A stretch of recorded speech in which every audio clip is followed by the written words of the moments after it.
New Banlist is here. I'm going to quickly talk about its impact on the meta. Starting off, this will be implemented July 21st. Limited to 1, we have Type 0 Magic Crusher. This card had no impact on the tier list nor in competitive tournaments. Why did they nerf it? Well, it's an anti-fun card. Discard a spell, continuous trap, deal 500. Now paired up with Witchcrafters, which is a top tier deck, but the top tier players were not using it, you would continually be able to add your spells back to your hand, discard them over and over, burn for 500, and that was a whole lot of cancer. Here are some sample decks of what the Type 0 Magic Crusher looked like, how it was played. These are the Witchcrafter spells you would continually add back in your end phase, discard, and basically you'd guarantee it. If you had 3 spells, you'd be dealing 3,000 damage. So if your opponent were to just activate a Cosmic Cyclone, that's it. Next up is limited to 1, Give and Take. Again, no impact on the tier list with this change. But what does it do? You'd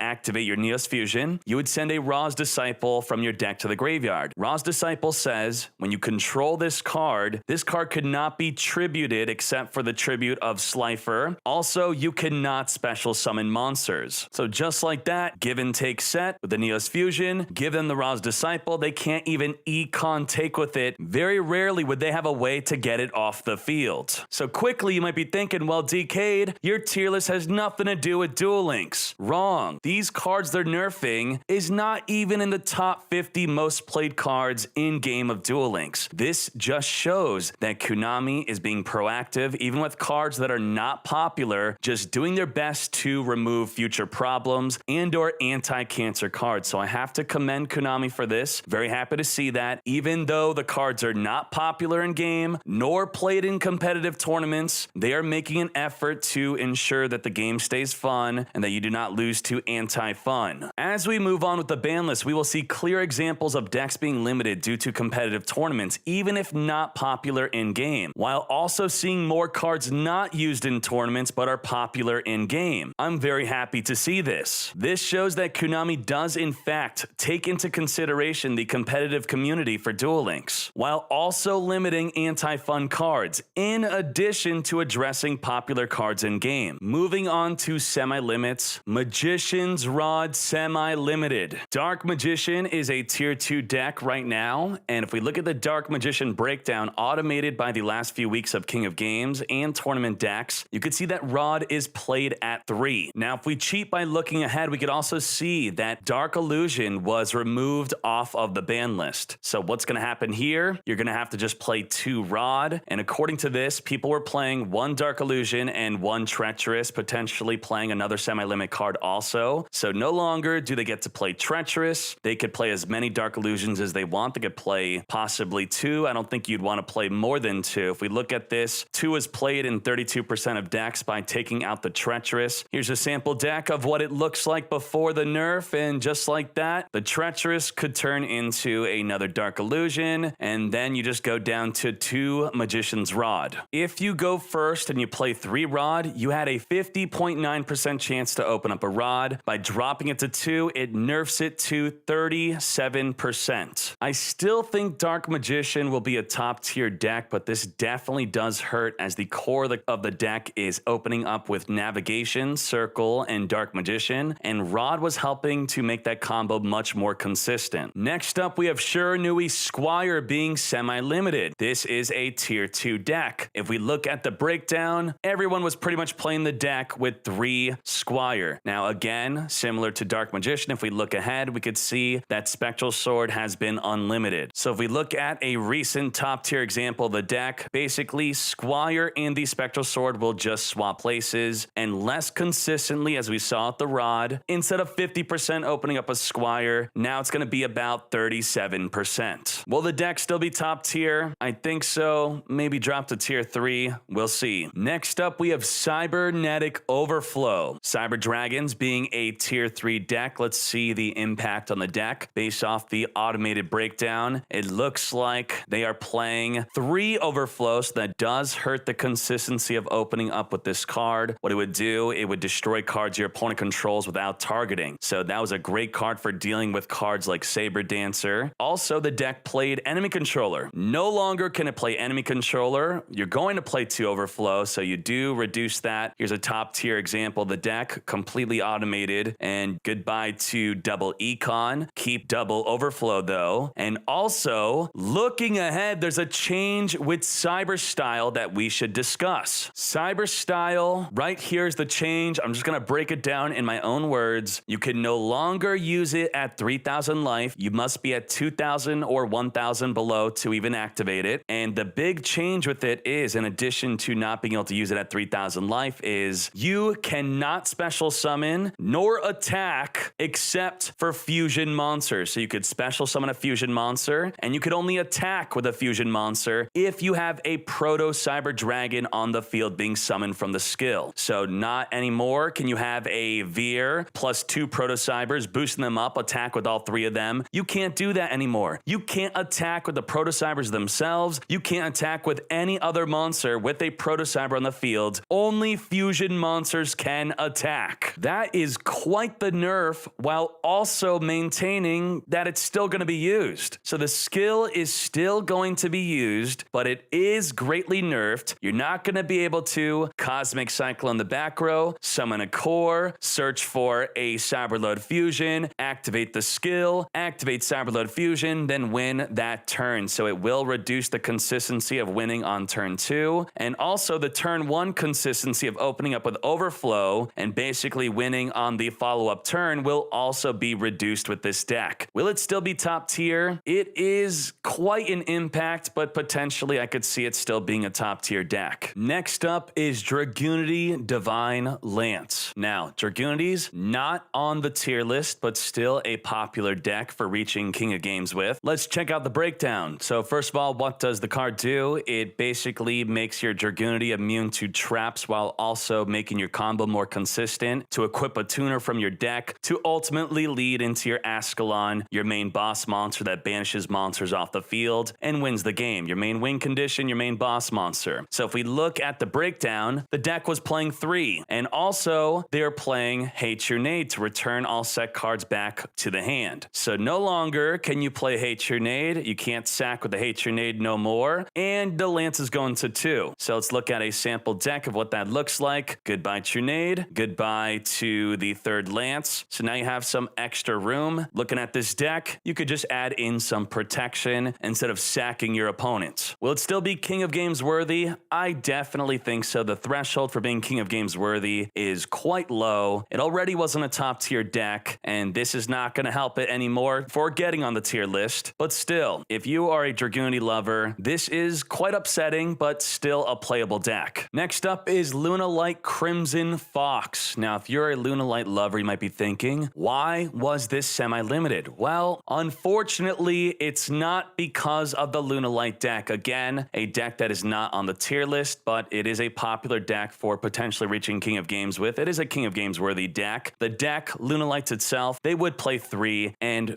this is not to nerf the deck. It's not for this. So if we look at the Neos breakdown, you can see that the deck is just playing 1 Crimson Fox. So if we look at a sample deck with the card in it, it will look like this, where they're playing double Neos Fusion and the Crimson Fox. Why do I mention the Neos Fusion? Because the core combo is to send the Fox to the graveyard, reduce a monster to 0 attack temporarily, and then basically in this deck, you would win the entire game. All you need to do is open up Keeper with any card to discard from your hand, which then searches for Neos Fusion, activate Neos Fusion, summon a 2600 attack Brave Neos, triggering the effect of the Crimson Fox, and the Brave Neos is even bigger with the skill, Neos Space. That's over 4000 damage just because your opponent has an attack position monster. And if your opponent didn't have an attack position monster and you had a way to put 80 Changer in the grave also, that could force them to put their monster into attack. So it made this deck, while not a top tier deck, still quite popular, still very scary, and I would say it's quite anti-fun. It was not fun to lose just because you have any monster in attack position, and then whoop, I opened up a Keeper, Neos, Fox, GG. If we go back to the Lunalight breakdown, which is not the Neos, the deck looks similar like this. Now, according to this, yes, some of the deck players were playing with Neos Fusion. No longer will you be able to play with Neos Fusion. That's okay though. The deck is still playable. You could still play 2, and I'm actually going to be uploading very soon soon a version of the deck where I'm already playing just 2 Fox, but I'm playing the deck with Predaplants. And the last semi-limited card is Crystron Impact. Let's see the impact of this card. Tier 1 Crystrons. Now, I am suspecting Crystrons without this ban list. I believe it was going to be potentially moved down to Tier 2, and I do think that a deck like Witchcrafter would also be moving up to Tier 2, and they're connected in a way because Witchcrafter has been clapping Crystrons. Impact going to 2 is a great example of Konami restricting a deck that is basically only being played in competitive tournaments and or KC Cups because Crystrons is not a popular deck on the ladder. Taking a look at the breakdown, we see that the deck plays the card at 3. That is quite the impact on the deck. The deck already has a card semi-limited, has Rion. You're not playing 2 impacts, you're going from 3 all the way down to 1. In addition to going to 1 impact, you're now also going to 1 Rion. This is actually quite devastating because double Rion in many situations would help you summon your Quarion. So you're going to be more reliant on potentially a Gen X controller to make your Quarion play, or you're going to have to make your Rosenix, Rion, and Citri into a Quarion play. So this does quite a few things. Just 1 Rion, less consistently summoning your Quarion, which on summon would banish your opponent's entire field and or graveyard, up to 3 cards, but usually it banishes the entire field. And Impact itself, what it did was, it would summon a banished Crystron onto the field, then reducing all of your opponent's monsters to 0 defense, so against a card like Cocytus, it was a great out. And then, while in the graveyard, you would banish it to negate a card that targets any of your Crystrons. And very, very easily, they could have 2 to 3 impacts in the graveyard, making it feel completely hopeless if you had any card to target them with, because they would continually just negate, negate, negate. So if we look at a deckless example, he's playing 3 impact, 2 Rion, so there you go, 1 impact, 1 Rion. Will Crystron still be a top tier deck? I actually do believe so, that Crystrons will still be top tier. You're still going to consistently have your turn 1 play of setting up with your Citri to summon an Amatrix on your opponent's turn. You will still consistently likely be setting your impacts because impact was connected to your Smyger, which would search it. Now you could play more Smyger if you want to, and you would still be able to consistently have a follow-up turn 3 Quarion. This will mostly hurt the grind game. Crystrons are great in the grind game. If the game lasts beyond turn 4, 5, 6 plus, the multiple impacts and the second Rion was definitely very helpful. So now the deck's going to be a bit more focused on the fast-paced couple of first to 2 to 3 turns. Beyond that, they're going to struggle a bit now after losing their impact. That's it for semi-limits. Let's look at limited to 3. We already talked about it. Spectral Sword, limited to 3. And let's talk about no longer on the list. Magician of Dark Illusion, already talked about it. But we have Amazonis Princess, now playable at 3. Now, quickly taking a look at what the ban list looks like before the change. Amazonis Princess, semi-limited to 2. And if you're limited to 2, you are connected to every other card being limited to 2. Limited to 2 is Amazonis Swordswoman, a very good card in an Amazonis deck. So you would have to only be able to play 1 Swordswoman, 1 Princess. And looking at this further, limited to 1 is Amazonis Onslaught. This being limited to 1, alongside Princess being limited to 2, reduce the consistency of playing Onslaught. Onslaught, continuous trap, you would banish any monster your Amazons battle with, and you would be able to summon your Amazons from your hand within the battle phase. Princess on summon would search for Onslaught. So this is basically where before you would just not be able to play Swordswoman, you'd have 2 Princess and 1 Onslaught. It does hurt to not play the Swordswoman, but now you basically have 4 Onslaughts, as you can now play 3 Princess, while also being able to play 2 Amazonis Swordswoman. So that's a huge, huge boost for Amazons. Now, besides just saying that, we could take a quick trip through memory lane on when Amazonis was a top tier deck. Back in May 2018, MCS, the most competitive tournament in all of Duel Links, could see that Amazonis, there were 5 in the top 32, and this is what an Amazonis deck looks like. Now, this is more than 1 Onslaught, but as you can see here, triple Princess, it did play 3 Swordswoman, now you could play 2. Another example, June 2018, MCS 9, we look,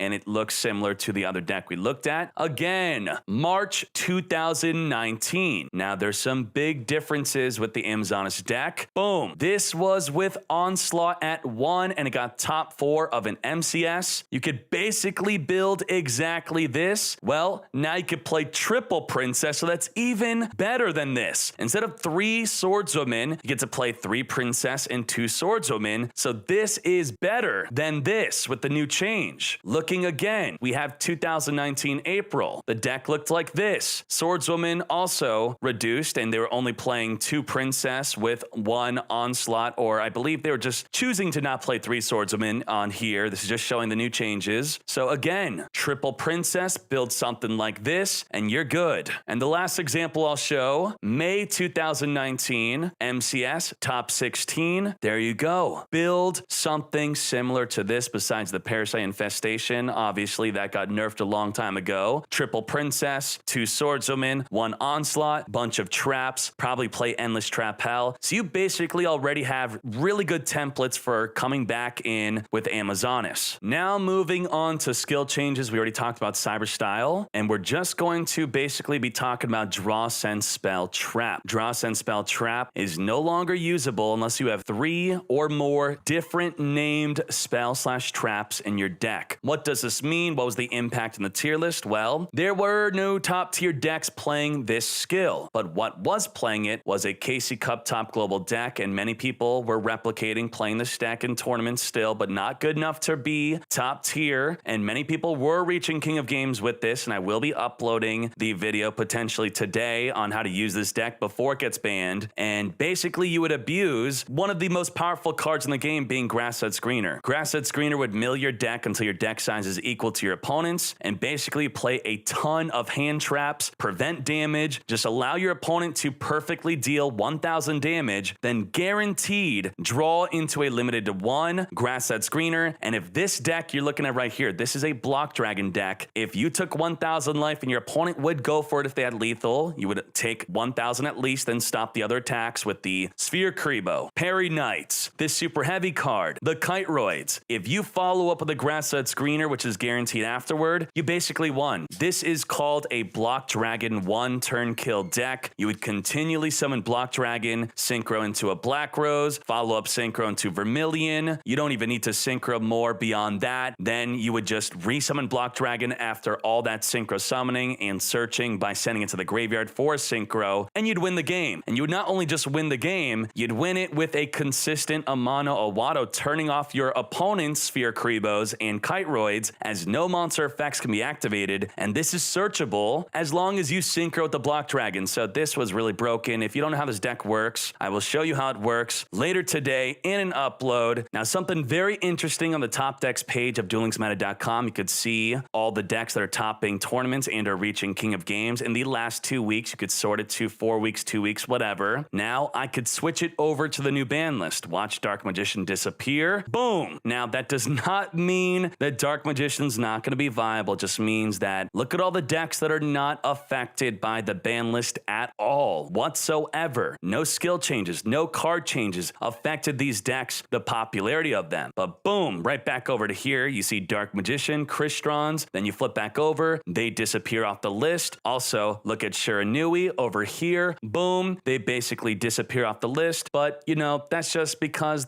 all of those decks were affected, even if slightly, by the ban list. But it is very interesting to see. Blackwings, I can't believe they got away. Element Sabers, I was expecting something happening to Invoked. Masked Heroes, maybe I would say is okay. Invoked Neos, well, if they're hitting the Neos, or I should say hitting the Invoker, that I believe maybe that would have affected Invoked Neos too. And also very quickly, these were my ban list predictions. I did expect something with Shiranui's, Amatrix to 2, instead they put Impact to 2, Fox to 2. I did predict this. Invoker to 3, they did nothing to Invoker. Dark Magician, I thought they would cut off the use of being able to use Cosmic Cyclone. Instead, they just took back the illusion and then put Rod on. I was also thinking that the illusion spell could go to 2. Blackwings, I thought something would go to 3 just to take away their Cosmic Cyclone. I thought they would also take away Cosmic Cyclone from Cyber Dragons. Instead, they nerfed the skill and they also reduced the overflow. And then I thought Cyber Angels, Fur Hire, and/or Sylvans and Rose Lover, we had banlist events where we got to play in game without a banlist restriction, and these were all decks that did not do well in my tournament. So based off of that alone, I was thinking, why not bring them back? We already tested with the best players in the game all of these ban list decks, and they're still not good enough, even if being unlimited. And that is it for the ban list, the impact on the meta. I hope you enjoyed the video. You fools!